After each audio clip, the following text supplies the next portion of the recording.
السلام علیکم ورحمۃ اللہ وبرکاتہ۔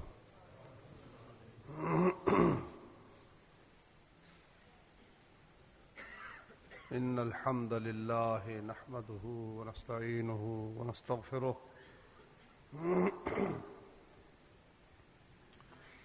ونعوذ باللہ من شرور انفسنا ومن سیئات اعمالنا،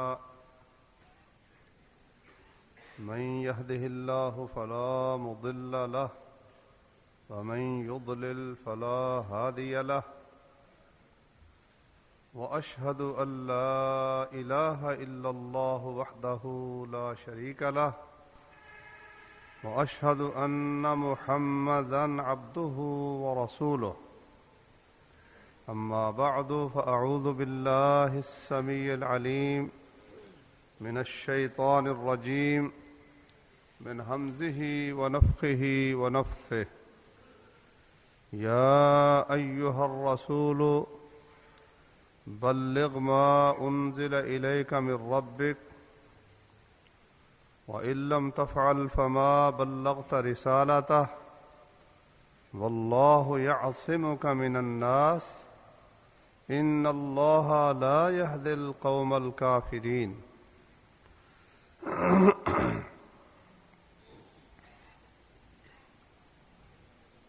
محترم بھائیوں اور بہنوں، اللہ تبارک و تعالی نے ہم پر جو بے شمار احسان فرمائے ہیں، ان میں سے بہت بڑا احسان بغیر کسی تکلیف اٹھائے کہ اسلام کی نعمت کا حاصل ہونا ہے۔ نہ ہم نے کوئی محنت کی، نہ کسی آزمائش میں پڑے، نہ گھروں سے نکالے گئے، نہ جائیدادوں سے بے دخل کیے گئے، نہ کولوں پہ لٹایا گیا، نہ ریت پر گھسیٹا گیا، اللہ اکبر، نہ گھر بار چھینے گئے۔ اللہ نے اپنے فضل و کرم سے بغیر کسی آزمائش کے ہمیں اسلام کی نعمت عطا فرمائی۔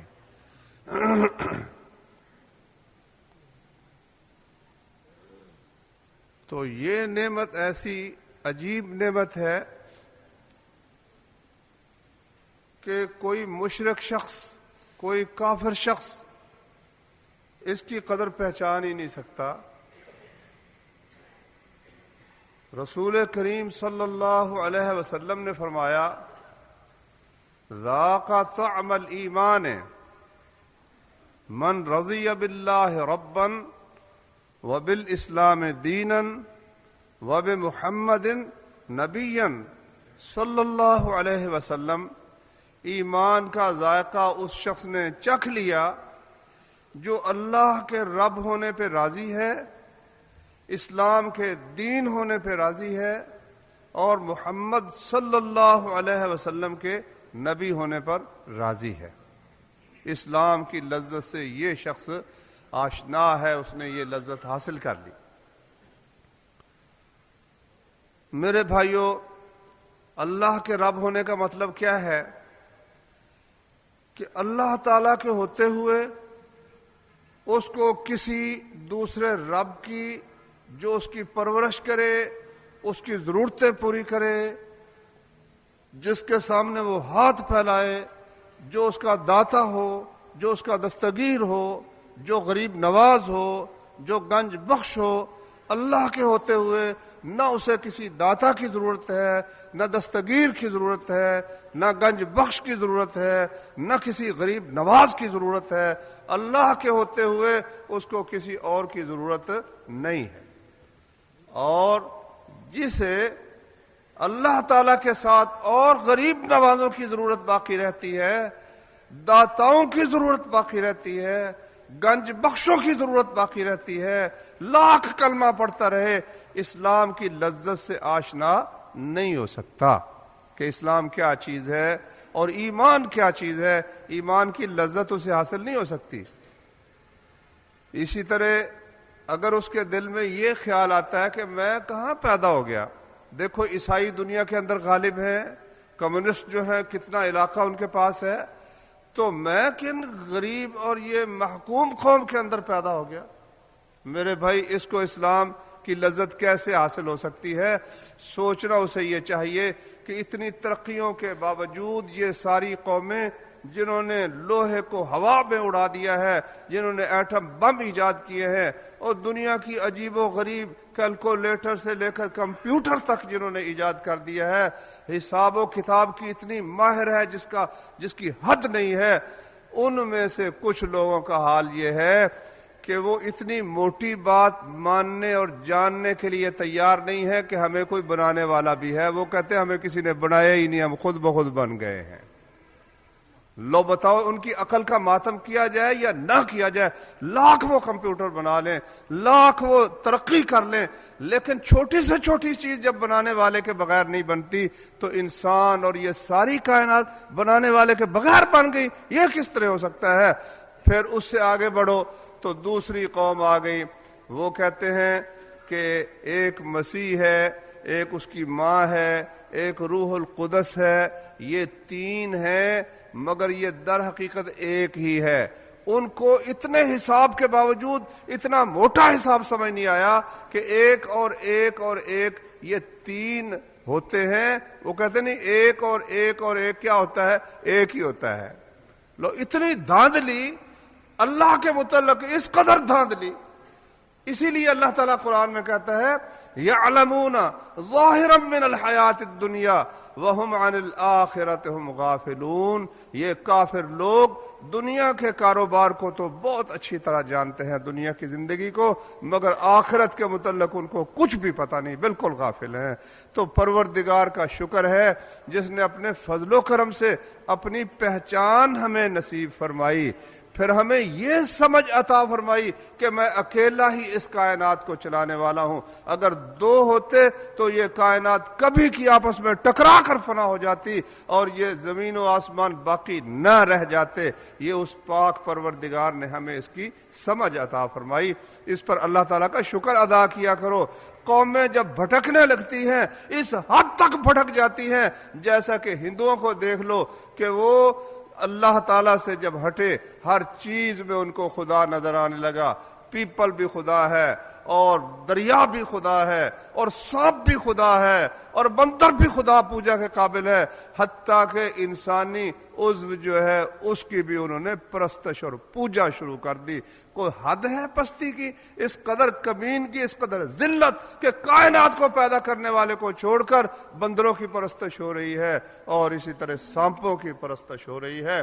تو اللہ کا شکر ادا کیا کرو جس نے ہمیں اپنی پہچان عطا فرمائی کہ ہمارا پیدا کرنے والا ایک، ہمیں روزی دینے والا ایک، اس کائنات کا مالک ایک۔ ہم اللہ کے رب ہونے پر راضی ہیں اور اسلام کے دین ہونے پر راضی ہیں۔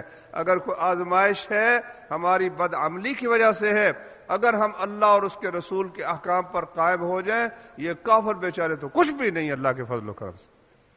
اسی طرح اسلام کے دین ہونے پر راضی ہونے کا مطلب یہ ہے، ہاں محمد صلی اللہ علیہ وسلم کے نبی ہونے پر راضی ہونے کا مطلب یہ ہے کہ ان کے ہوتے ہوئے کسی اور سے ہمیں رہنمائی لینے کی ضرورت نہیں ہے۔ جو شخص یہ کہتا ہے کہ دین میرا تو اسلام ہے لیکن میری معیشت اور کاروبار جو چلاؤں گا میں وہ سوشلزم پر چلاؤں گا، اور سیاست جو کروں گا تو کفار کے طریقے جمہوریت پر کروں گا، وہ اسلام کی لذت سے آشنا ہو سکتا نہیں ہے۔ وہ محمد صلی اللہ علیہ وسلم کو نبی پوری طرح اس نے کیا مانا؟ یعنی اس کے پیشوا تو کسی چیز میں کوئی پیشوا ہے، کسی چیز میں اس کا کوئی پیشوا ہے۔ تو یہ دیکھو حدیث کیسی جامع ہے کہ اسلام کی لذت کے، اسلام میں کیا خوبیاں ہیں، کیا لطف ہے، اس لطف سے وہ شخص واقف ہوگا جو اسلام کا ہی ہو کر رہ جائے، باقی ہر ایک سے کٹ جائے، اللہ کے علاوہ کسی کو رب نہ مانے، اسلام کے علاوہ کسی دین کی طرف نگاہ اٹھا کر نہ دیکھے، اور محمد صلی اللہ علیہ وسلم کے ہوتے ہوئے کسی اور کی طرف اپنی نسبت کہ میں جی فلاں فرقے سے تعلق رکھتا ہوں، میں فلاں سے تعلق رکھتا ہوں، ہوں، میں فلاں سے تعلق رکھتا ہوں۔ اگر فلانوں سے تعلق رکھنا ہے پھر محمد صلی اللہ علیہ وسلم کو تو نے کیا مانا کہ تو وہ بات حضرت محمد کی اگر مانے جو دوسرا فلانا کہتا ہے، تو پھر نبی کی تو نے قدر کیا ڈالی؟ میرے بھائیوں، اتنی بڑی نعمت اللہ نے جو مسلمانوں کو عطا فرمائی، اس کے ساتھ ہی اللہ نے نبی صلی اللہ علیہ وسلم کو ایک حکم دیا جو میں نے شروع میں آیت پڑھی ہے۔ فرمایا اے رسول، جو کچھ تیری طرف نازل کیا گیا نا یہ لوگوں تک پہنچا دو۔ وَإِن لَّمْ تَفْعَلْ، اگر تم نے یہ کام نہ کیا، فَمَا بَلَّغْتَ رِسَالَتَهُ، تو تم نے اللہ کی رسالت کا حق ہی ادا نہیں کیا۔ اللہ نے اپنے نبی پر فرض فرما دیا کہ جو کچھ اللہ نے حکم دیا ہے وہ آگے لوگوں تک پہنچا دو۔ ام المومنین عائشہ صدیقہ رضی اللہ عنہا فرماتی ہیں، جو شخص یہ کہے کہ محمد صلی اللہ علیہ وسلم نے اللہ تعالیٰ کی نازل کی ہوئی کوئی چیز چھپا لی تھی، یہ آپ پر بہت بڑا بہتان باندھ رہا ہے، کیونکہ اللہ فرماتا ہے کہ اے رسول، جو کچھ تیری طرف نازل کیا گیا وہ لوگوں کی طرف پہنچا دے، اور اگر ایسے تو نے نہ کیا تو تو نے اللہ کی رسالت کا حق ہی ادا نہیں کیا۔ تو کس طرح ہو سکتا ہے کہ اللہ تو یہ فرمائے لیکن نبی کریم صلی اللہ علیہ وآلہ وسلم وہ چھپا کے بیٹھ جائیں یا سستی کی وجہ سے نہ پہنچائیں؟ یہ ممکن ہی نہیں۔ جو کچھ تھا اللہ کے نبی نے صلی اللہ علیہ وسلم لوگوں تک پہنچا دیا۔ پھر اس کے بعد حکم دیا ہر سننے والے کو، فرمایا لِيُبَلِّغِ الشَّاهِدُ الْغَائِبَ، جو یہاں موجود ہے میری بات سن رہا ہے وہ آگے لوگوں تک پہنچا دے۔ سمجھا بھی یہ گیا ہے کہ دین کی بات آگے پہنچانا یہ صرف مولوی صاحب کا کام ہے، خطیب صاحب کا کام ہے، جو ممبر و محراب کا وارث ہے اس کا کام ہے۔ ہمارا کام یہ ہے کہ ہم دکانداری کریں، ہم کھیتی باڑی کریں، ہم ملازمت کریں، ہم کمائی کر کے مسجد کے اخراجات پورے کریں اور مولوی صاحب کی ضروریات کا خیال رکھیں۔ باقی اللہ کے دین کی بات پہنچانا یہ تو مولوی صاحب کا کام ہے۔ نہیں میرے بھائی، اللہ نے فرمایا، اللہ کے رسول صلی اللہ علیہ وسلم نے فرمایا کہ جو شخص میری بات سنے، بلغوا عنی ولو آیتن، ایک آیت بھی اگر مجھ سے سنتے ہو تو اسے آگے پہنچا دو۔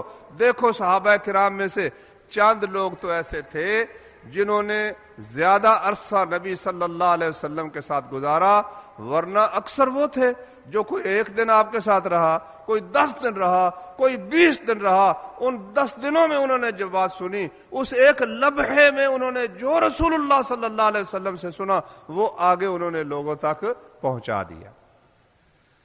تو میرے بھائیوں، یہ آگے لوگوں تک پہنچانے والی بات ذرا میری بات توجہ سے سننا کہ یہ کس قدر برکت والی، کس قدر فضیلت والی بات ہے۔ حالانکہ یہ ہر مسلم پر فرض ہے، لیکن فرض کی ادائیگی اللہ کو بہت محبوب ہے۔ جتنے مرضی تم نفل ادا کرتے رہو، فرض کے مقابلے کو نہیں پہنچ سکتے۔ فرض کی ادائیگی اللہ تعالیٰ کو سب سے زیادہ محبوب ہے۔ یہ خود رسول اللہ صلی اللہ علیہ وسلم کا فرمان ہے کہ اللہ فرماتے ہیں میرا بندہ جس قدر فرض کی ادائیگی کے ساتھ میرا قرب حاصل کرتا ہے، کسی اور کے ساتھ اتنا میرا قرب حاصل کر سکتا نہیں۔ تو میرے بھائیوں، اب اس کی فضیلت سنو۔ فضیلت اس کی یہ ہے کہ جس شخص کے آگے دین پہنچانے کی وجہ سے، کسی کو دعوت دینے کی وجہ سے، کسی کو تعلیم دینے کی وجہ سے، اللہ کے رسول صلی اللہ علیہ وسلم کی بات پہنچانے کی وجہ سے کسی دوسرے کو توفیق مل جائے وہ نیکی کا کام کرنے کی، وہ جتنی نیکیاں کرے گا اس کو مفت میں وہ ثواب مل جائے گا۔ دیکھو میں آپ کو مثال بتاتا ہوں۔ حدیث میں آتا ہے، یہ بھائی جو سوئے ہوئے نا تھوڑا سا ہے وقت تو ان کو جگا دو، جو آپ کے دائیں بائیں ہیں تو تھوڑا سا جاگ جاؤ، انشاءاللہ فائدہ ہوگا۔ آپ بھی یاد کوئی حدیث رسول اللہ صلی اللہ علیہ وسلم کی یاد ہو جائے گی، سن لیں گے، دہرائی ہو جائے گی انشاءاللہ، تو اس میں بڑی برکت ہے۔ یہ بھائی کو تھوڑا سا ہلا دو، بھائی جان، یہ تو اس طرح تو سو جاتا ہے بندہ، آپ کو جزا دے تھوڑی سی، تو تھوڑے سے جاگ جاؤ بھائی۔ نبی کریم صلی اللہ علیہ وسلم نے فرمایا کہ فرشتے آئے میرے پاس تو وہ کہنے لگے کہ اس کو اس کی امت کے لوگوں کے ساتھ ان کا وزن کرو۔ وزن کرنے لگے، ایک طرف مجھے بٹھا لیا، ایک طرف 2 بندے ڈالے، ان کا پلڑا اوپر چلا گیا، پھر 10 ڈالے، پھر 1000 ڈالے، تو پھر فرشتہ دوسرے سے کہنے لگا کہ اگر پوری امت ایک پلڑے میں ڈال دو گے تب بھی یہ ان سے بھاری رہیں گے۔ یہ ہمارے نبی صلی اللہ علیہ وسلم کی یہ خوبی اور فضیلت اللہ نے بخشی ہے۔ کیوں بخشی ہے؟ بندہ تو ایک تھا، امت محمد کا شمار ہی نہیں، اربوں خربوں، 1425 برس تو ہجرت کو ہو گئے، اس سے پہلے بھی 13 برس نبوت کے تھے، اور اللہ جانتا ہے قیامت کب قائم ہوگی، اور ہر سال آپ دیکھیں اربوں مسلمان ہیں ماشاءاللہ۔ تو اتنے مسلمان ہونے، اتنے عمل اکیلے حضرت محمد صلی اللہ علیہ وسلم تو نہیں کر سکتے، اکیلا بندہ کتنا کو عمل کر لے گا، لیکن جتنے عمل بھی امت محمد کر رہی ہے صلی اللہ علیہ وسلم، وہ سب کا ثواب آپ کو خود بخود پہنچ رہا ہے۔ کیوں پہنچ رہا ہے؟ اس لیے کہ آپ نے لوگوں کو یہ رستہ بتایا، اور آپ فرماتے ہیں من دل علی خیر فلہ مثل اجر فاعلہ، جو شخص کسی خیر کے رستے کی طرف رہنمائی کر دیتا ہے، کسی کو بھلائی کے رستے پہ چلا دیتا ہے، اس کے کہنے سے وہ جتنی نیکیاں کرے گا ان کا ثواب ان کو بھی ملے گا اور اس کو خود بخود مل جائے گا۔ اب کئی لوگ کیا کرتے ہیں، وہ دیگے پکا کر نبی کی ارواح کو پہنچاتے ہیں۔ بھائی تم ذرا غور تو کرو کہ تمہارے ارواح کو پہنچانے کی ضرورت کیا ہے؟ تم پہنچاؤ یا نہ پہنچاؤ، تم جو صدقہ کرتے ہو، جو زکوٰۃ دیتے ہو، جو حج کرتے ہو، جو نماز پڑھتے ہو، جو جہاد کرتے ہو، جو عمل کرتے ہو، نبی صلی اللہ علیہ وسلم کو تو اس کا ثواب خود بخود پہنچ رہا ہے۔ تمہیں بلٹی کرنے کی ضرورت کیا ہے؟ کوئی ضرورت نہیں ہے۔ یہ عقل کی خامی ہے جو یہ لوگ یہ طریقہ اختیار کرتے ہیں۔ اسی لیے آپ دیکھیں گے کسی ایک صحابی نے بھی ثواب نبی کی روح کو بلٹی کرنے کا یہ طریقہ اختیار نہیں کیا، کیونکہ انہیں ثواب خود بخود پہنچ جاتا ہے۔ تو میرے بھائیوں، اس کے بعد صحابہ کرام تھے، نبی صلی اللہ علیہ وسلم نے یہ جو دین پہنچایا ہے نا، اس کے پھر 2 طریقے ہیں۔ ایک تو زبان کے ساتھ پہنچایا، قرآن پہنچایا، اللہ کی وحی پہنچائی، اللہ کے حکم لوگوں کو بتائے، زبان کے ساتھ بتائے، لیکن زبان کے ساتھ 13 برس تک کھپنے کے باوجود، نہایت میٹھی زبان ہونے کے باوجود، خلق عظیم کا مالک ہونے کے باوجود 13 برس میں 100 کے قریب بندے مسلمان ہوئے۔ کیوں؟ اس لیے کہ آگے سے مزاحمت بڑی شدید تھی، ماننے کے باوجود، جاننے کے باوجود کہ محمد صلی اللہ علیہ وسلم نے ساری زندگی میں کبھی جھوٹ نہیں بولا، ان کی بات غلط نہیں ہو سکتی، اس ساری بات کے باوجود وہ کہتے تھے کہ ہم پھر نیچے کس طرح لگ جائیں، ہماری سرداری باقی نہیں رہتی، اس لیے ہم ان کے ہاتھ پر بیعت کرنے کے لیے تیار نہیں ہیں۔ پھر وہ جو 100 بندہ بھی تھا، ان پر کون سی آفت ہے جو نہیں آئی، ان کو کوئلوں پر لٹایا گیا، ایک ٹانگ ایک اونٹ کے ساتھ، دوسری ٹانگ دوسرے اونٹ کے ساتھ باندھ کر 2 ٹکڑوں میں ان کو چیر دیا گیا۔ میرے بھائیوں، وہ لوگ تو پہاڑوں سے بھی اونچے ارادے اور عزم اور ہمت والے لوگ تھے۔ بعد کے لوگ اس ہمت کے جو ہیں، بعد کے لوگ نہیں تھے، بڑی شان والے، بڑی ہمت والے یہ پہلے لوگ تھے۔ لیکن اب نبی صلی اللہ علیہ وسلم اس 100 پر ہی بیٹھے رہتے۔ اللہ نے جب آپ کے قتل کا ارادہ ہو گیا کہ آپ کو شہید کر دیا جائے، فرمایا نکلو اے میرے پیارے، یہ اب آپ کے رہنے کی جگہ نہیں ہے۔ رات کے اندھیرے میں نبی صلی اللہ علیہ وسلم نکلے، مدینہ شریف میں چلے گئے، پھر تلوار چلی۔ فرمایا نبی کریم صلی اللہ علیہ وسلم نے بعثت بالسیف بین یدی الساعہ، قیامت سے پہلے اللہ نے مجھے قرآن کے ساتھ ساتھ تلوار دے کے بھیجا ہے کہ قرآن کے ساتھ لوگوں کو رہنمائی کرو، اور راستے میں جو ڈورا آتا ہے اس کو ہٹاتے چلے جاؤ، جس گردن میں سریہ ہے اس کو کاٹتے چلے جاؤ۔ اللہ تبارک و تعالیٰ کی طرف سے یہ حکم ہوا۔ اب اسلام کو جب قوت ملی تو دیکھو کس طرح بڑھتا ہے۔ بدر میں 313 ہیں، پھر فیصلہ ہوتا ہے کہ یہ 313,000 پر غالب ہوں گے، پھر آگے احد میں 1000 ہو جاتے ہیں، اور صلح حدیبیہ کے موقع پر 1400 ہو جاتے ہیں 6 ہجری میں۔ اب 2 سال صبح صلح ہو گئی، 2 سال کا عرصہ مشرکین نے گزارا صلح کا، پھر انہوں نے صلح کا معاہدہ توڑ دیا۔ ان 2 سالوں میں جب انہوں نے معاہدہ توڑا، نبی کریم صلی اللہ علیہ وسلم 10,000 کا لشکر لے کر مدینے پر حملہ آور ہوئے۔ یہ 2 سال کی کمائی دیکھ لو، وہ 13 سال کی کمائی دیکھ لو، یہ 2 سال کی کمائی دیکھ لو۔ اور جب مکہ فتح ہوا، اس فتح کے بعد جو اللہ فرماتا ہے اذا جاء نصر اللہ والفتح وَرَأَيْتَ النَّاسَ يَدْخُلُونَ فِي دِينِ اللَّهِ أَفْوَاجًا، جب اللہ کی نصرت و فتح آ گئی اور تو دیکھے گا کہ لوگ اللہ کے دین میں فوجیں کی فوجیں داخل ہو رہے ہیں۔ 10,000 کی فوج آئی تھی، آگے اطلاع آئی کہ طائف کے اندر ثقیف اور حوازن قبیلے کے لوگ مایوس ہو کر کہ اب ہر طرف محمد صلی اللہ علیہ وسلم نے فتح حاصل کر لی ہے، اب باری ہماری ہے، کیوں نہ ہم خود پہلے پیش قدمی کر کے لڑیں۔ انہوں نے سارے جنگی مرد کٹھے کر لیے ہیں، عورتیں بچے ساتھ لے لیے ہیں، اور مال مویشی بھی لے لیے ہیں کہ کسی کو وہاں سے بھاگنے کا خیال تک پیدا نہ ہو۔ فرمایا ٹھیک ہے چلو نکلو اللہ کے رستے میں۔ مکے میں آئے تھے تو کتنے تھے؟ 10,000۔ جب مکے سے طائف کی طرف نکلے تھوڑے سے عرصے، تھوڑے سے وقت میں، تو کتنی فوج بن گئی میرے بھائی؟ 12,000۔ یہ 2,000 کہاں سے آ گئے؟ یہ مکے کے کافر تھے جن کو اللہ نے ایمان کی توفیق عطا فرما دی۔ اور اس کے ساتھ اللہ نے فرمایا کہ اے میرے نبی، اب یہ جو دین ہے نا، یہ آپ نے ساری دنیا تک پہنچانا ہے۔ امرت ان اقاتل الناس، فرمایا مجھے حکم دیا گیا ہے کہ میں لوگوں سے اس وقت تک لڑوں حتیٰ یشہدوا اللہ الہ الا اللہ، یہاں تک کہ وہ کلمہ پڑھیں اور نماز قائم کریں اور زکوٰۃ ادا کریں۔ جب یہ کام کر لیں گے تو انہوں نے اپنے جان اور مال مجھ سے محفوظ کر لیے، مگر اگر کوئی جرم کریں گے اسلام کا حق ہوگا تو وہ الگ بات ہے، اور ان کا معاملہ اللہ کے سپرد ہے۔ کوئی شخص اوپر سے کلمہ پڑھتا ہے، ہم کہے تو سچا مسلمان نہیں ہے، یہ ہمارا کام نہیں، یہ اس پاک پروردگار کا کام ہے۔ دلوں کے معاملے کو وہ جانتا ہے، جو کلمہ پڑھے گا، نماز پڑھے گا اور زکوٰۃ ادا کرے گا، ہم اس کو مسلمان سمجھیں گے۔ دیکھو بھائیو، پھر اللہ تعالیٰ نے یہ دونوں چیزیں، صحابہ کرام ان کو دین کی پہلے دعوت، بھائی مسلمان ہو جاؤ۔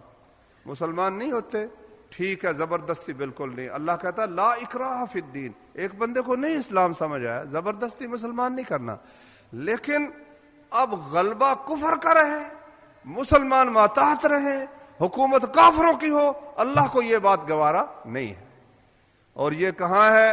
یہ سورہ توبہ میں اللہ نے 10ویں پارے میں فرمایا قاتل الذین لا یؤمنون باللہ ولا بالیوم الآخر، لڑائی کرو ان لوگوں سے جو اللہ اور یوم آخرت پر ایمان نہیں رکھتے، جو چیزیں اللہ اور اس کے رسول نے حرام کی ہیں ان کو حرام نہیں سمجھتے۔ اللہ نے سود حرام کیا، وہ سود کو جائز قرار دیتے ہیں، دنیا بھر میں سود پھیلانے پہ لگے ہوئے ہیں۔ اللہ نے خنزیر حرام کیا، وہ خنزیر کھاتے ہیں۔ اللہ تعالیٰ نے زنا حرام کیا، زنا ان کے دن رات کا کام ہے۔ قوم لوط کا عمل اللہ نے حرام کیا، وہ قوم لوط کو اپنا قانونی حق تصور کرتے ہیں۔ اللہ نے غیر کے آگے جھکنا منع فرمایا، ان کا سارا جھکنا ہی اللہ کو چھوڑ کر غیروں کے آگے ہے۔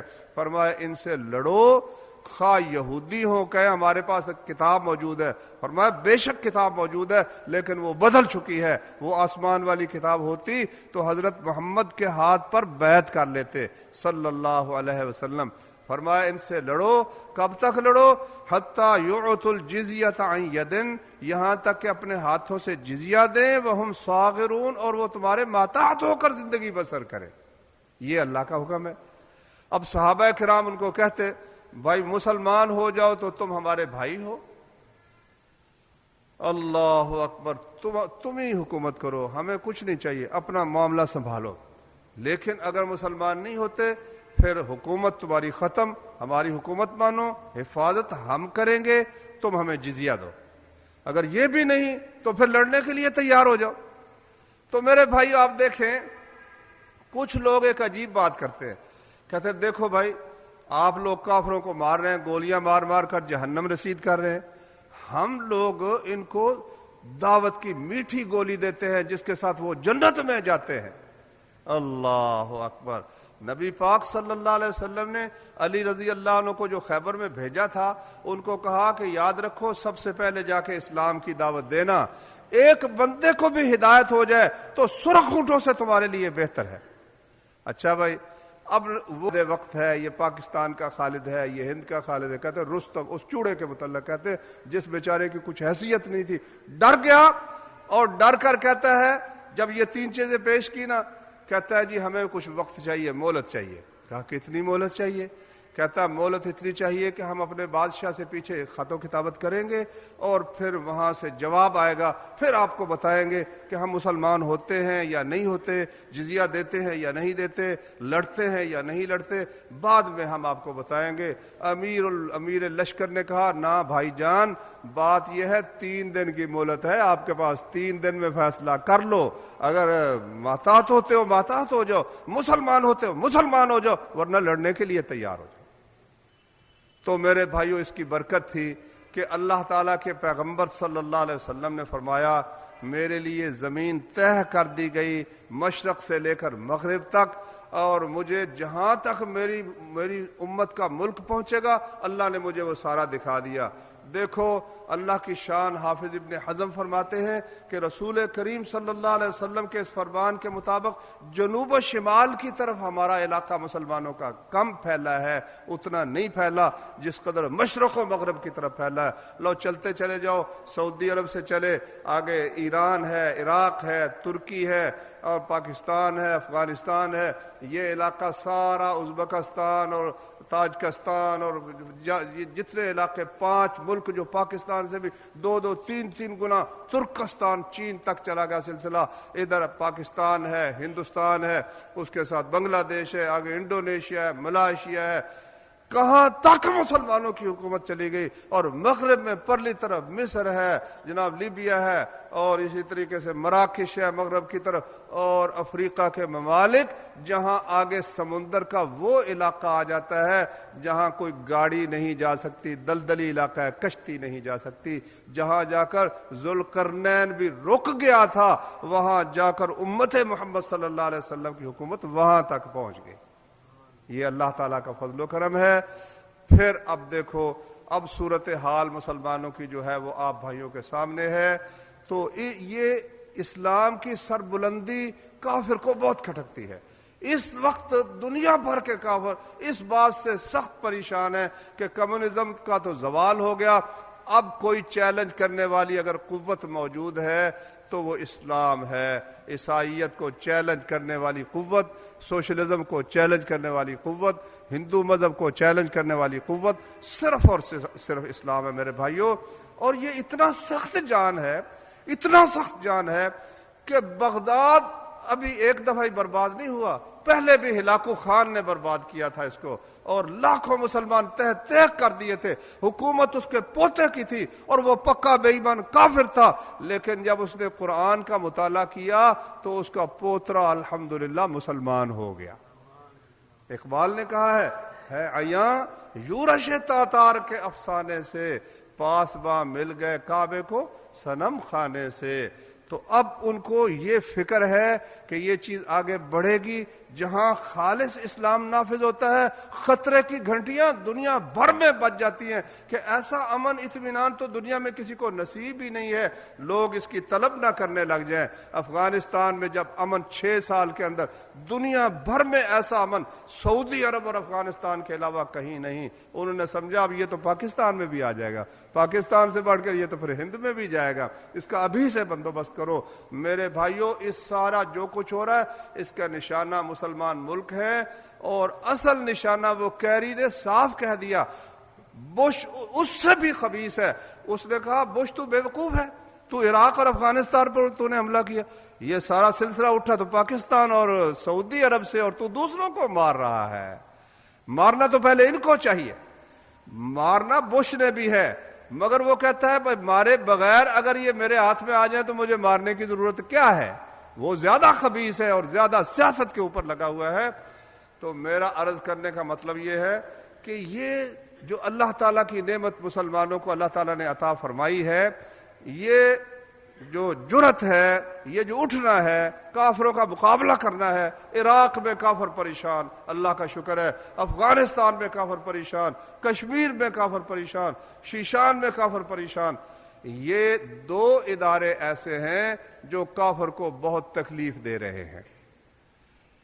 ان میں سے ایک ادارہ تو یہ لڑنے والوں کا ادارہ ہے، اس لیے کہ حکمران کہتے ہیں ہم صلح کرتے ہیں، یہ کہتے ہیں ہم اللہ کے حکم کے علاوہ کسی کا حکم مانتے نہیں، ہماری کافر سے صلح ہے ہی نہیں، تم لاکھ صلح کرتے رہو، ہماری لڑائی ہے۔ وہ کہتے ہیں ایٹم کا مقابلہ نہیں ہو سکتا. اس نے کہا ایٹم کا مقابلہ کیوں نہیں ہو سکتا؟ انسان سے خطرناک ہتھیار تو دنیا میں آج تک ایجاد نہیں ہوا. اگر دیکھنا ہو تو جاؤ جا کر دیکھ لو ورلڈ ٹریڈ سینٹر کو. اسامہ نے کیا بات کہی. یہ اتنا جھوٹ بولتے ہیں کافر, اتنا جھوٹ بولتے ہیں, قسم اللہ پاک کی جس کی حد نہیں. ہیلی کاپٹر برباد ہو جاتا ہے, کہتے ہیں امریکی جو تھا نا بندہ وہ مرا ہی کوئی نہیں.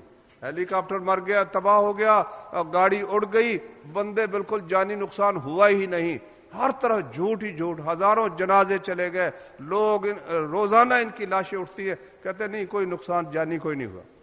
اور ورلڈ ٹریڈ سینٹر کے متعلق اتنا جھوٹ بولا, حالانکہ خود بتایا جب یہ واقعہ ہوا تھا نا, یہاں ایک میٹنگ ہو رہی تھی, ایک بنا ہوا تھا صاحبان سا, ایک میٹنگ ہو رہی تھی, تو ایک صاحب آئے, اس نے کہا یار ایک عجیب خبر آئی ہے کہ ورلڈ ٹریڈ سینٹر سے 2 جہاز جا کے ٹکرا گئے ہیں. لو جی, مسلمانوں کو تو خوشی ہونی تھی کہ کافروں کے ساتھ یہ سلوک ہوا ہے. اچھا, تو وہ جو عمارت تھی نا, اس وقت خود ان کے اخباروں نے لکھا 110 منزلہ عمارت تھی, اور ایک وقت میں اس کے اندر 50,000 بندہ کام کرتا تھا. 50,000 بندہ, اور روزانہ اس میں 1,00,000 آدمی آتا جاتا تھا. انہوں نے, اور وہ جب جہاز لگا ہے, بھائیوں نے تصویر دیکھی ہوگی کس طرح اس میں سے بندہ بچا کوئی نہیں اللہ کے فضل و کرم سے. لیکن انہوں نے کیا رپورٹ شائع کی, کبھی کہا جی 1,000 آدمی ہمارا مر گیا, کبھی کہا جی 4,000 آدمی ہمارا مر گیا. تو پاگل کیوں ہو گئے ہو؟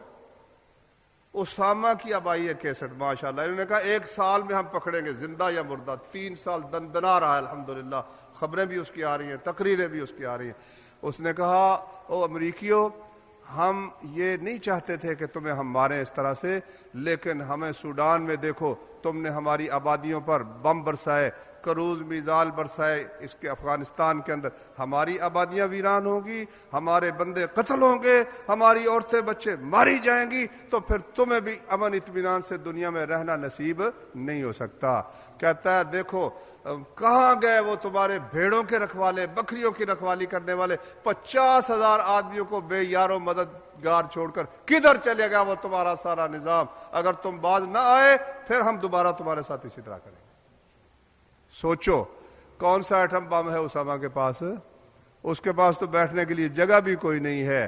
لیکن جب کوئی شخص شہادت کے لیے اٹھ کھڑا ہوتا ہے, پھر کافر اس کے مقابلے میں خواہ اس کے پاس ایٹم بم بھی ہونا, وہ بھی نہیں ٹھہر سکتا انشاءاللہ.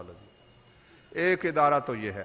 دوسرا ادارہ وہ ہے جس سے کافر پریشان ہے کہ یہ شہادت کے شوق ان میں پیدا کہاں سے ہوتا ہے.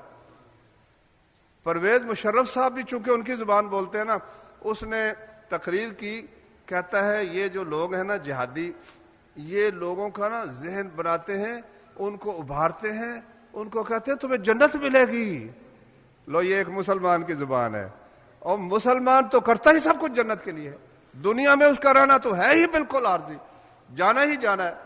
کوئی دنیا میں مجھے رہ کے تو دکھائے, جتنے آئے وہ سب چلے گئے, ہم نے بھی چلے جانا ہے. اگر ہماری ہمیشہ کی زندگی اچھی ہو جائے تو اس سے بہتر کون سی چیز ہے کہ ہمیں ہمارا رب اپنے رستے میں قبول فرما لے, تو اس سے بہتر کون سی چیز ہو سکتی ہے.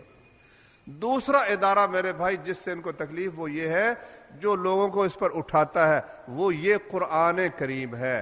رسول اللہ صلی اللہ علیہ وسلم کی حدیث ہے, سکول کی تعلیم پڑھ کر ٹھیک ہے ایف اے ہو جائے, بی اے ہو جائے, ایم اے ہو جائے, ڈاکٹریٹ کر لے, کچھ بھی کر لے, لیکن اس کے دماغ کے اندر کافر کی مشین فٹ ہو رہی ہے. اس نے کاروبار کرنا ہے, اس کو پڑھایا گیا سود کے بغیر تیرا کاروبار چل نہیں سکتا, انشورنس اور جوئے کے بغیر تیرا کاروبار چل نہیں سکتا. سیاست پڑھتا ہے تو جمہوریت کی جو دنیا کے ہر ملک کو ٹکڑے ٹکڑے کرتی ہے, اور اسی طرح سے وہ جو معاشرت پڑھتا ہے تو لڑکی لڑکے کے اکٹھے رہنے کی, اس کے افسانے بھی وہی, اس کے شعر بھی وہی, اس کی بے حیائی بھی وہی. اور جو قرآن و حدیث پڑھتا ہے وہ کہتا ہے نہیں, دنیا بھر کا ایک خلیفہ, اسلام کا ایک پاسبان, ایک اس کے معاون, پیچھے سے پشتی بان ہونا چاہیے, اور تجارت حلال کی ہونی چاہیے, اور معاشرت مرد اور عورت کی علیحدہ علیحدہ, پردہ ہونا چاہیے, باپ کا پتہ ہونا چاہیے. امریکی قوم چند آدمیوں کو چھوڑ کر حرام زادہ قوم کا, ان کے باپ کی خبر نہیں ہے. روس کے صدر نے 10 دن ہوئے, اس نے کہا کہ روس کے اندر تیسرا حصہ حرامی بچوں کا ہے، تیسرا حصہ وہ مانا، جو مانا ہے نا وہ تیسرا حصہ ہے۔ تو آپ خود اندازہ لگا لیں کہ ان کا کیا حال ہے، اور امریکہ میں آپ خود اندازہ لگا لیں کہ وہ تو اس سے بھی بڑھ کر ہے۔ اب کافر کی کوشش مسلمان بھی حرامی ہو جائے، یہ ٹیلی ویژن، یہ بے حیائی کس لیے کہ ان کو ہم پر حسد آتا ہے۔ ان کا باپ ہوتا ہے، ان کا بھائی ہوتا ہے جو سنبھال لیتا ہے، ان کے پوترے سنبھالتے ہیں، بوڑھا ہے کچھ کر نہیں سکتا، اور گھر میں چاروں طرف وہ ایک جھڑکی دیتا ہے، بیٹا جوان ہے طاقت والا وہ سر جھکا لیتا ہے، پوترا ہے وہ منانا آ جاتا ہے، بہو ہے وہ منانے کے لیے آ رہی ہے۔ ایسا شاندار نظام ماشاءاللہ الحمدللہ، اللہ کے فضل و کرم سے۔ مائی ہے، مزاج اس کا ہے بڑا تلخ، لیکن بیٹے کی وجہ سے بہو بیچاری سمجھتی ہے اگر میں نے مائی کی جھڑکی نہ صحیح، بیٹا مجھے اس کا طلاق دے دے گا، وہ اس کی ساری سختیاں بھی برداشت کرتی ہے۔ یہ خاندان اللہ کی نعمت کافروں کے پاس باقی نہیں رہ گئی، یہ ہمارے پاس ہے الحمدللہ۔ تو یہ کس سے حاصل ہوتی ہے؟ یہ قرآن و حدیث سے۔ اس لیے اب کافر لوگ اس چشمے کو بند کرنے کی پوری کوشش کر رہے ہیں۔ پاکستان کو کہا کہ سکول کی تعلیم عام کرو، ہم تمہیں 10 ارب ڈالر، کل اخبار میں لکھا تھا 10 ارب کے کتنے ارب ڈالر دیں گے، سکول کی تعلیم عام کرو تاکہ مدرسے جو ہے نا ان کا سلسلہ ختم ہو۔ اور مدرسوں کو کہتے ہیں یہ دہشت گردی، ان پہ چھاپے مارو۔ اور فہد کے جو بھائی ہے عبداللہ، اس کو کہا کہ یہ دہشت گردی یہاں سے نکلی یعنی جہاد کا۔ اس نے کہا کیوں؟ اس نے کہا دیکھو قرآن پڑھا جاتا ہے تمہارے سکولوں میں، کالجوں میں، اور یہ جو ہے نا قرآن اس خبیث کے لفظ ہے، یہ تشدد پر ابھارتا ہے، تشدد پر۔ کئی لوگ کہتے ہیں نہیں نہیں، قرآن تو کہتا ہے امن سے رہو، ہاں کہتا ہے امن سے رہو، مگر قرآن کہتا ہے کہ امن تمہیں تب حاصل ہوگا جب کافروں پر غالب ہو کر رہو گے۔ اگر بلی اور بھیڑ بن کر رہو گے پھر تمہارے لیے امن نہیں ہے، پھر امن کافروں کے لیے، تمہارے لیے امن نہیں ہے۔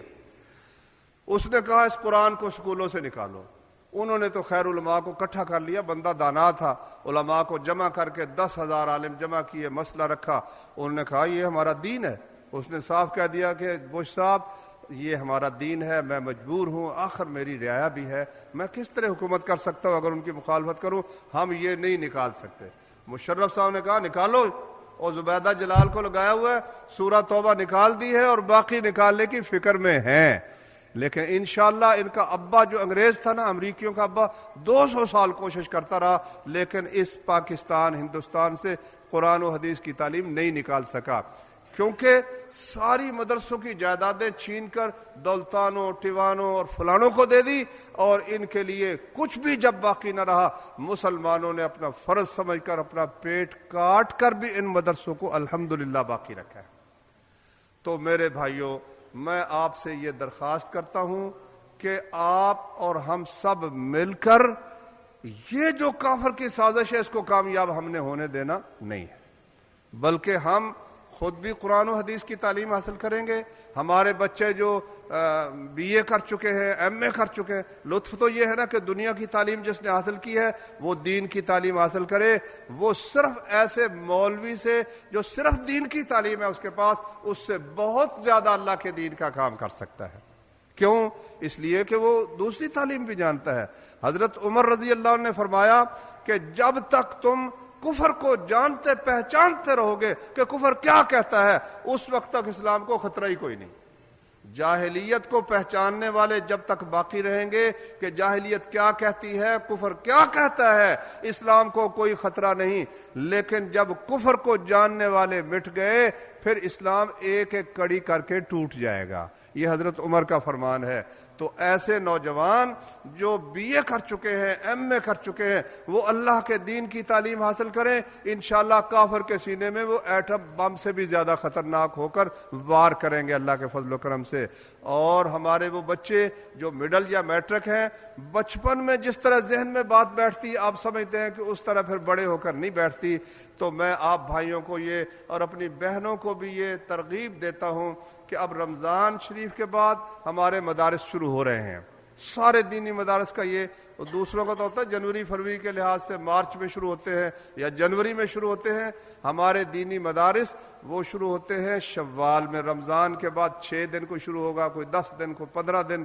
اب یہ وقت ہے کہ آپ اس مبارک مجلس میں ارادہ کریں کہ ہم کم از کم اپنا ایک بچہ, اول تو ہم خود بھی انشاءاللہ العزیز, اگر کوئی شخص 6 سال نہیں دے سکتا وہ 1 سال دے دے, قرآن کا ترجمہ پڑھ لے, کچھ حدیث رسول صلی اللہ علیہ وسلم پڑھ لے, اتنا ہی انشاءاللہ العزیز کافی ہے. اور اگر کوئی زیادہ وقت دے سکتا ہے اپنے بچوں کا, تو میں آپ بھائیوں کو اور بہنوں کو دعوت دیتا ہوں کہ مرید کے میں ماشاءاللہ بہت عظیم ادارہ, 1000 سے زیادہ طالب علم وہاں پڑھتے رہے ہیں. اس سال اس سے بھی زیادہ کی توقع ہے. اس کے علاوہ پتوں کی میں ہمارا مدرسہ ہے, حویلی لکھا میں ہے, اسی طریقے سے حیدرآباد میں ہے, کراچی میں ہے, کوئٹے میں ہے, کوہاٹ میں ہے, ڈسکے میں ہے, مختلف جگہوں پر. مجلہ دعویٰ کے درمیان میں ایک صفحے کے اوپر وہ لکھا تو باریک سا ہے, آپ پڑھیں گے تو جامعۃ الدعوۃ الاسلامیہ کی پوری تفصیل وہاں لکھی ہوئی ہے. تو آپ لوگ خود بھی, میں سب سے پہلے ان نوجوانوں کو کہتا ہوں, دیکھو نا, میں نے دیکھا ہے پی ایچ ڈی کرنے کے لیے نا بال سفید ہو جاتے ہیں, پڑھنے کے لیے باہر گئے ہوئے ہیں, بی اے کر چکا ہے, ایم اے بھی کر چکا ہے, پی ایچ ڈی کے لیے جناب علی عمر اپنی جو ہے وہ گنواتا ہی چلا جا رہا ہے, برباد ہی کرتا چلا جا رہا ہے. تو اس کو کسی کام میں لگا لو, کوئی 2-4 سال اللہ کی دین کی تعلیم حاصل کرنے کے لیے اپنے آپ کو وقف کر دو. انشاءاللہ العزیز اللہ تعالیٰ آپ کو دنیا میں بھی سعادت عطا کرے گا, آخرت میں بھی خوش قسمتی عطا کرے گا. اور جو بچے ہیں ہمارے مڈل میٹرک, وہ انہوں نے اگر بی اے ایم اے کرنا ہے, اب کوئی کام ایسا ہے ہی نہیں. یہ صفوں کے پڑھنے والے ایسی محنت کی عادت پڑتی ہے کہ یہ میٹرک ایف اے بی اے ان کے لیے معمولی سا کام ہے, آسانی سے وہ امتحان دے کر پاس کر سکتے ہیں. تو میں آپ کو یہ دعوت دیتا ہوں کہ اپنے بچوں کو دین کی تعلیم دیں. اور جو بڑے ہیں وہ جس طرح عراق کے گلی کوچوں میں جنگ ہو رہی ہے اس طرح تیار ہو جائے. اللہ وہ دن نہ لائے جب امریکی کتے اور کافر ہمیں دست بدست یہاں لڑنا پڑے, تو ایسا نہ ہو کہ ہمیں اس وقت پھر پتہ ہی نہ ہو کہ لڑنا کس طرح سے ہے. یہ تعلیم حاصل کرنے بھی ہمارے لیے ضروری ہے. تو فی الوقت اس کا تو خیر سارا سال رہتا ہے سلسلہ, اور سب بھائیوں کو اس کا نظام بنانا چاہیے. اور یہ اس وقت دینی تعلیم شروع ہو رہی ہے, اگر فوراً نہ پہنچ سکے بچے, ہم سارا سال ان کو داخل کر لیتے ہیں. کیوں داخل کرتے ہیں یہ بھی میں آپ کو بتا دیتا ہوں. بات یہ ہے کہ ہمارا یہ جو نظام ہے جماعت الدعوہ کا, یہ صرف ایک مدرسہ نہیں, جامعۃ الدعوہ یہ ایک تحریک ہے جہاد فی سبیل اللہ اور اسلام کو غالب کرنے کی. اب ہمارے مسئول ہر شہر میں ماشاءاللہ ہر بستی میں موجود. ایک نوجوان محنت کر کے اس نے ایک لڑکے کو تیار کیا. اس کو تیار کرنا معمولی کام نہیں. اول تو وہ بچہ ہی تیار نہیں ہوتا, کہتا میرا مستقبل برباد ہو جائے گا. پھر اس کی ماں نہیں مانتی, باپ نہیں مانتا, ماں باپ مان جائے تو چچا نہیں مانتا, کوئی ماموں اڑ جاتا ہے, کہتا نہیں ہم نے بچے کو مولوی بنانا ہے. اب اس نے اتنی محنت کی, سب کو تیار کر کے بچے کو لے کر وہ مرید کے میں ہمارے پاس لے آیا. ہم نے کہا ہمارا تو داخلہ بند ہو چکا ہے. اب داخلہ بند ہو گیا, وہ گھر چلا گیا, وہ کب آئے گا؟ نہیں, ہمارا داخلہ کھلا ہی کھلا ہے اللہ کے فضل و کرم سے, جب آ جائے. لیکن بہتر یہ ہے کہ سال کے شروع میں آئے, بہتر یہ ہے. ویسے ہمارا نظام الحمدللہ ایسا ہے کہ شروع میں ہم 3 کلاسیں پہلی کی شروع کرتے ہیں, ایک بڑی عمر کے لڑکے, ایک درمیانے, ایک چھوٹے, الگ الگ سیکشن ہوتے ہیں. یہ پر جب ہو جاتے 30-40 لڑکے, پھر ہم دوسرا سیکشن شروع کر دیتے ہیں. تو وہ مہینے کے بعد, بلکہ پہلے تو 15-20 دن کے بعد شروع ہو جاتا ہے. یہ 8-8, 10-10 سیکشن ماشاءاللہ بن جاتے ہیں. تو اس لیے اب اگر 6 مہینے کے بعد بھی کوئی بچہ آتا ہے تو نیا سیکشن اس کو بھی مل جاتا ہے الحمدللہ.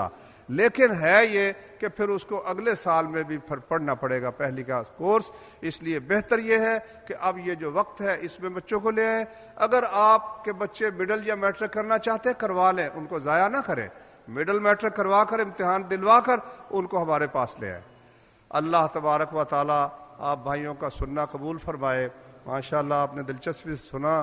اللہ تعالیٰ آپ کا یہاں اعتکاف, یہاں بیٹھنا آنا قبول فرمائے, اور ہم سب کو اپنی رضا کے کاموں کی توفیق عطا فرمائے.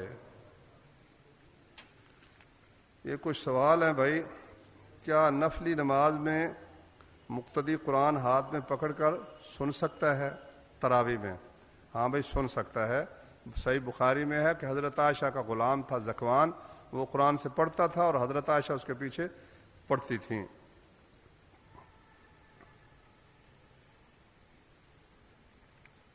میرے بھتیجے کو خون کا کینسر ہے، اس کے لیے دعا کی اپیل کرتا ہوں۔ یا اللہ تو ہمارے اس عزیز کو شفائے کامل عطا فرما۔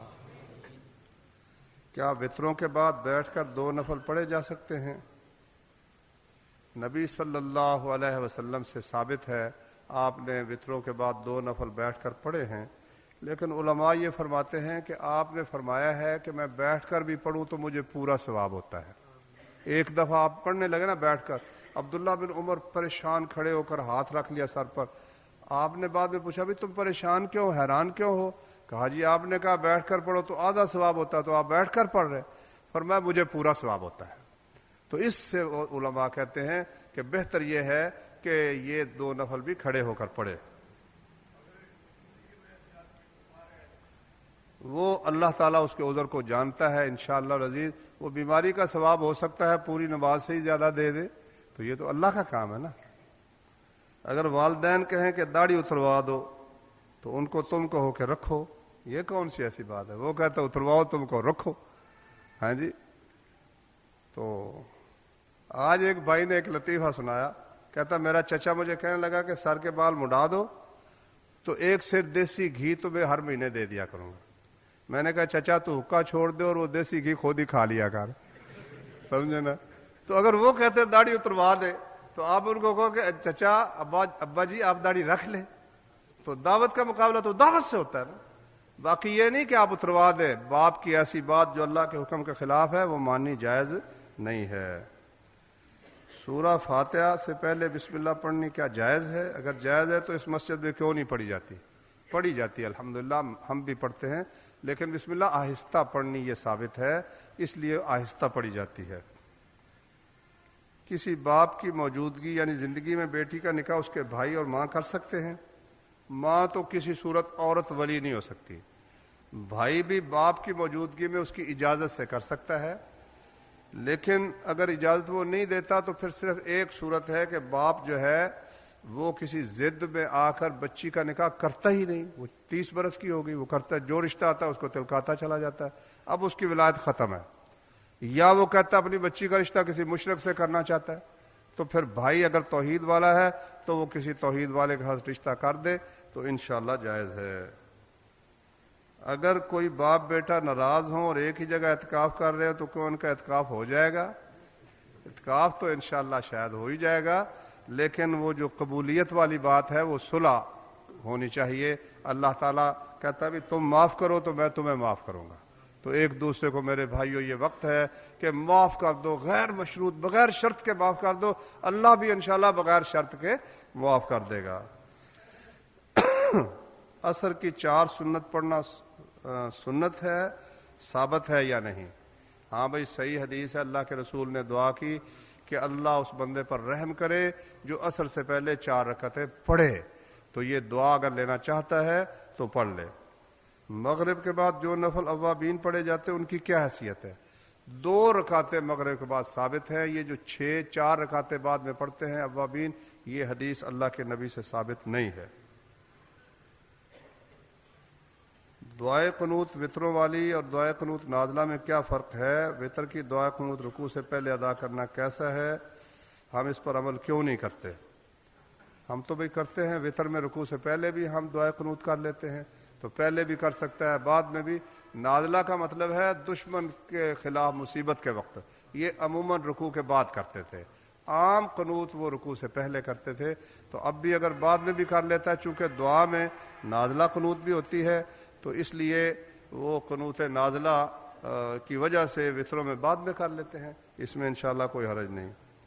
کیا پرفیوم لگانا جائز ہے؟ ہاں انشاءاللہ جائز ہے، وہ ٹھیک ہے الکوہل ہے مگر وہ پی نہیں جاتی، لگتی ہے اور اڑ جاتی ہے، تو اس لیے اس کا انشاءاللہ کوئی حرج نہیں۔ سبحانک اللہم و بحمدک، اشہد ان لا الہ الا انت۔